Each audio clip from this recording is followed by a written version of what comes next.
வெற்றி கிடைக்கல, இன்னைக்கு நான் எதுவுமே சாதிக்கல அப்படின்னு நினைச்சு தயவு செய்து புலம்ப வேணாம். இன்னைக்கு நீங்க தொலைநோக்கு பார்வையோட நினைச்சு தினம் தினம் உங்களுடைய முழு உழைப்பை நீங்க கொடுத்துட்டே இருங்க.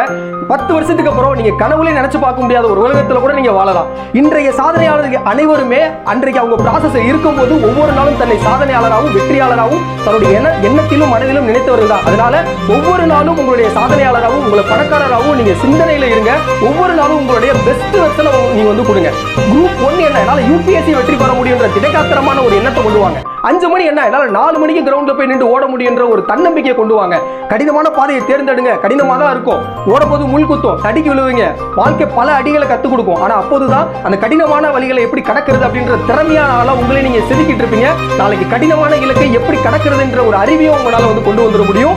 இன்றைய சாதனையாளர்கள் அனைவருமே நேற்று அந்த கடினமான பாதையை கடந்தவர்கள் தான், அந்த கரடு முரடான பாதையை கடந்தவர்களா என்றதை மறந்துடாதீங்க.